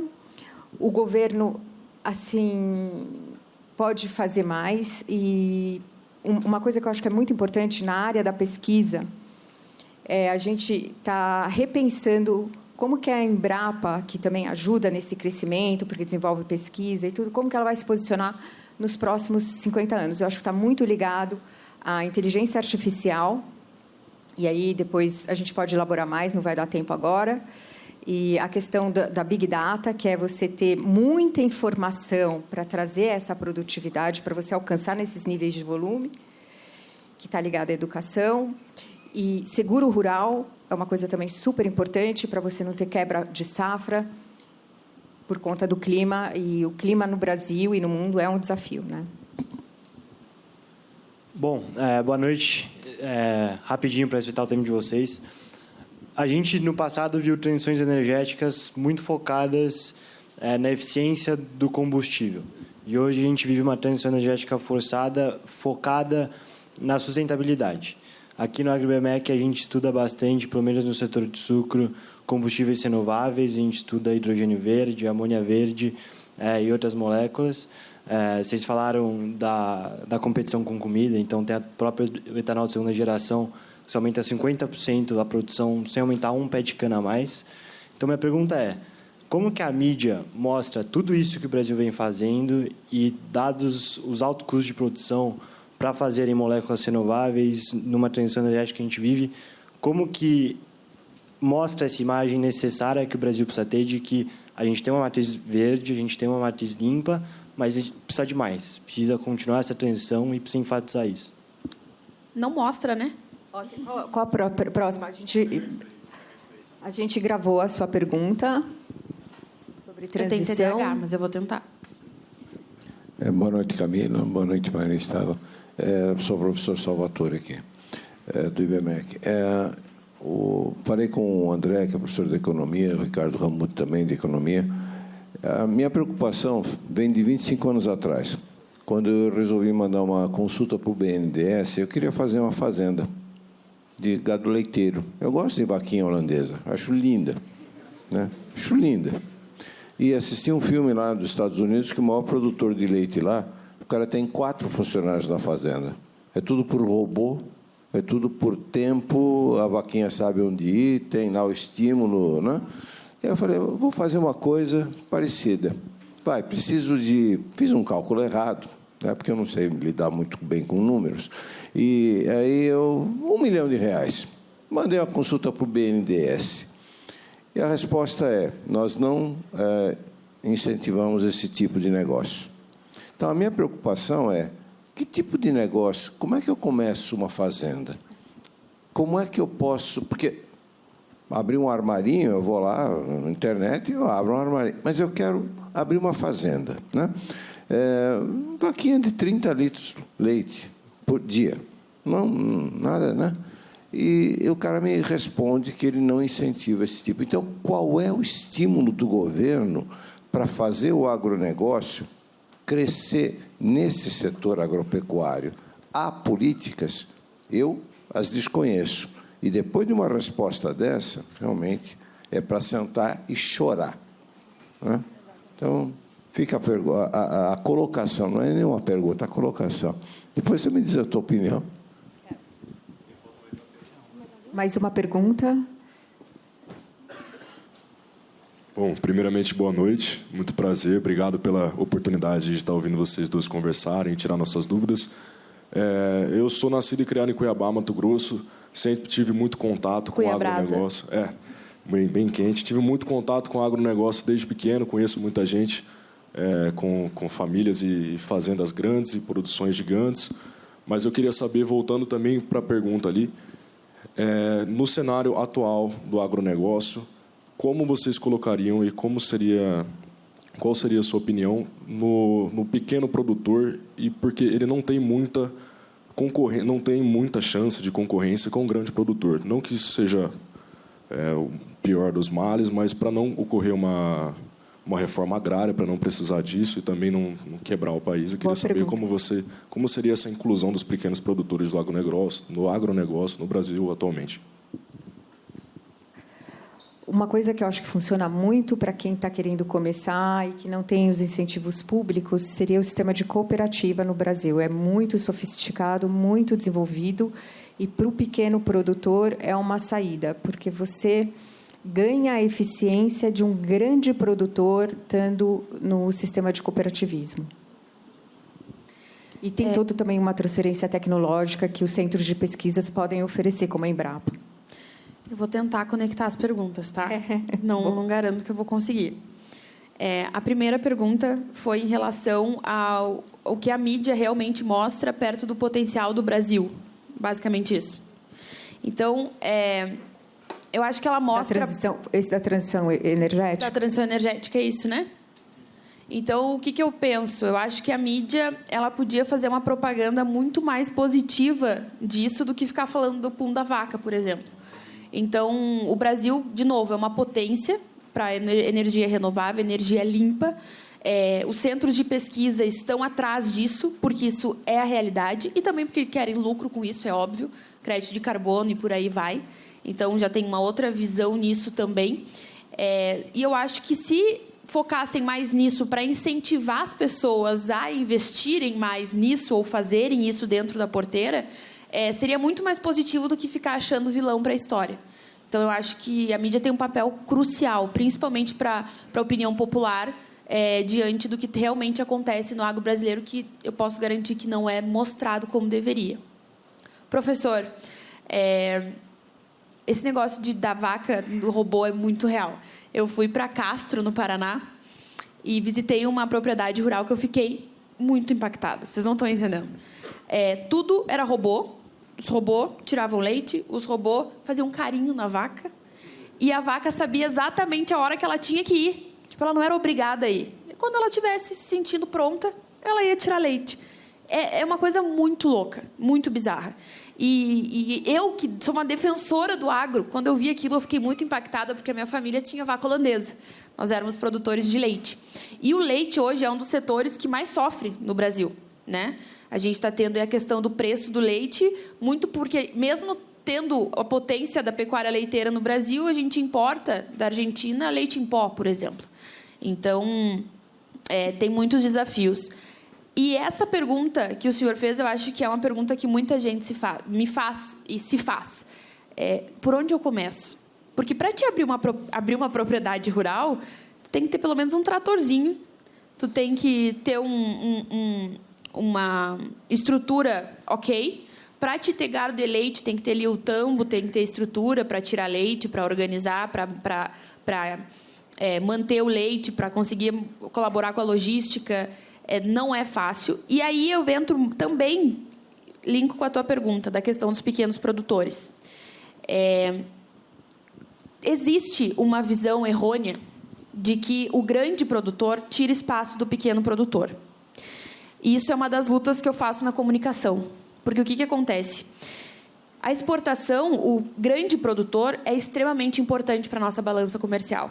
E o pequeno produtor é extremamente importante para a nossa alimentação, para o nosso dia a dia e para todo o resto. Os dois são importantes. O problema é o seguinte: hoje, muito das coisas erradas, ambientalmente falando, parte do pequeno produtor porque ele não tem acesso à tecnologia.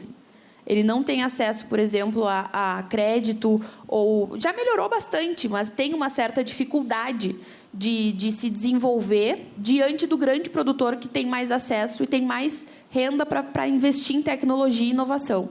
Então, hoje, para abrir um negócio no agro, para começar uma fazenda do zero, tem que contar realmente com crédito, tem que contar com incentivo, e o incentivo que existe pouquíssimo. E mesmo para quem já tem propriedade rural. Né? Agora os bancos já estão com um pensamento bem diferente em relação ao agro, se tornou mais fácil. Mas nos Estados Unidos, por exemplo, é muito fácil. Nos Estados Unidos, tu consegue esse apoio para a produção, tu consegue começar um sítio do nada, sem precisar... Porque aqui é uma burocracia gigantesca também para te conseguir. E lá eles incentivam justamente para te começar a produzir, para te começar um negócio. E aqui no Brasil, empreender como um todo é difícil, né? Então, imagina montar uma fazenda do zero. No Brasil, eles têm um financiamento mais barato para a agricultura familiar, mas é pouco. Mas essa seria uma solução e é realmente uma taxa incentivada. E depende do faturamento do ano, mas esse seria um caminho. Outro caminho, para a transferência tecnológica, eu acho que nesses institutos de pesquisa, eles ensinam um manejo, tem até sistemas de gestão, né? Numa Embrapa, hoje, eles têm para módulos. E o pequeno produtor... Existem muitos pequenos produtores que são pessoas que não têm nenhuma noção de tecnologia, por exemplo. Então, hoje tem um programa de transferência de tecnologia para essas pessoas também. Mas não é uma política de governo. Para encerrar, então, eu queria... Só tinha uma colocação, só para... Diz que havia um mau fazendeiro, que era aquele que tinha duas fazendas, né? Uma ele tinha a vaquinha de R$300 na cabeça, e na outra ele tinha obtido o financiamento para comprar a vaquinha, né?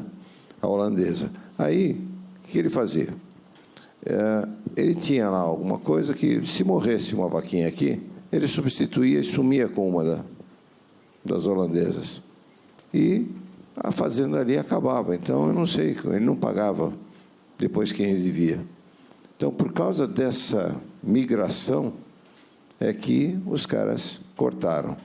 Mas isso não me foi dito pela entidade oficial do Estado. Me foi dito por um fazendeiro. Ele falou assim: você não vai conseguir, porque aqui na região, eu estou falando aqui da região de Itapetininga. É muito desafio, né? Olha, você não vai conseguir por causa disso. Eu falei, bom, tudo bem, então vamos ver, né? Daqui a uns anos, se a coisa muda, se tem uma política de Estado, se a coisa fica melhor, aí quem sabe, né? Lá no meu sítiozinho lá de 1.000 metros quadrados, eu vou ver menos beija-flor e mais vaquinha, né? Tomara. Lá na sede da fazenda, quando eu falei para o meu pai que eu queria plantar alface, ele quase infartou, né? Porque a gente tem soja, tinha pecuária leiteira e eu quis plantar alface. E foi muito legal o quanto eu trabalhei na sede da fazenda, num pequeno espaço, a gente montou uma indústria dentro da fazenda plantando alface. Então, hoje, o tamanho também é muito relativo, né? E os negócios, às vezes, uma propriedade pequena, bem gerenciada, gera mais lucro do que uma gigantesca mal gerenciada. Então, é muito legal. E tomara que consiga, então, as vaquinhas holandesas, porque eu vou dizer que vale a pena. Eu gosto muito delas também. Bom, quero aproveitar aqui, pedir... Bom, primeiro eu queria agradecer e dar uma última palavra para a Camila, porque eu acho que ela tem sido muito importante para o nosso setor. Que mensagem, Camila, você gostaria de passar para esse público? Gente, são quase 2 horas conversando aqui. Rendeu. A conversa não acaba, a gente pode ficar mais 2 horas aqui falando do agro. Eu falaria facilmente até amanhã. O que eu posso dizer para vocês é que o agro está longe de ser uma coisa antiga, uma coisa chata ou uma coisa que muitas vezes é desenhado de forma errada. O agro é moderno, o agro é estudo, o agro é capacitação, o agro é muita tecnologia e o agro precisa de muita mão de obra. Então, eu falo que eu venho falar do agro, eu tiro a botina e coloco o salto para as pessoas já... Como assim? Cadê a botina? Cadê a botina? Eu falo, gente, não é mais aquela ideia do Jeca Tatu que existia antigamente. É empresa. Tem muito... É empresa, é negócio. O produtor rural é um empresário. As produtoras rurais são empresárias rurais. Então, o meu recado é... Assistam, né? Vejam, visitem propriedades rurais, vivam um pouquinho dessa realidade, de tirar o leite da vaca, também, inclusive, é importante. Descubram esse mundo, quem ainda não conhece, porque vale a pena. E larguem ideologia, larguem qualquer coisa de lado e vão com a mente aberta, com uma mente de ajudar, inclusive. Porque hoje é muito fácil reclamar ou falar que não está funcionando sem fazer a sua parte. Se cada um de nós tentar achar uma solução do que sinalizar o problema, olha só o quanto a gente pode mudar o país. Então, o agro está de portas escancaradas para vocês. Eu acho que é um setor muito receptivo. De novo, eu produzia show internacional de rock. E eu fui para dentro da fazenda plantar alface. Então, vocês podem imaginar que realmente é uma qualidade de vida diferenciada. E a gente quer vocês. Eu acho que esse é o recado final. Assim. O agro quer vocês. Quer jovens capacitados, com vontade de trabalhar e ajudando o setor que segura o Brasil. Então, e me sigam no Instagram. É isso. Camila, parabéns por esse trabalho que você está fazendo. Eu queria... A Camila ficou falando e ela me faz um bem, porque é tão gostoso escutar assim do agro, né? Mas eu queria aproveitar só fazer uma última consideração para vocês. Se engajem também no conhecimento. Uma das coisas que pode ajudar o Brasil a se posicionar melhor, a gente se fazer reconhecer de uma forma boa, é a ciência. Então, uma das coisas que eu sugeri uma vez para um amigo meu que estava fazendo esse trabalho do que seria a Embrapa para os próximos 50 anos, seria: vamos dar as mãos, né? E isso também com vocês, para os cientistas isentos no mundo, para aqueles que realmente encontrem respostas que são com base científica para uma melhora da humanidade e do seu meio ambiente. Então, a ciência, o Brasil tinha que ter, o governo do Brasil tinha que dar mão para os cientistas brasileiros com cientistas internacionais isentos para a gente conseguir se posicionar da maneira que nós realmente somos. É isso aí. É isso.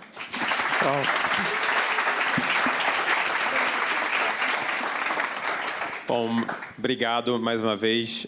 Obrigado a todos. Quero fazer um agradecimento especial à Liga Agro e IBMEC. E eu sei que a Liga Agro está em outras universidades também, então muito obrigado pelo trabalho, pelo esforço, pela organização, pela presença aqui. E, mais uma vez, uma salva de palmas para essas duas empresárias e lideranças do agro. Obrigado, Camila. Obrigado, Estela.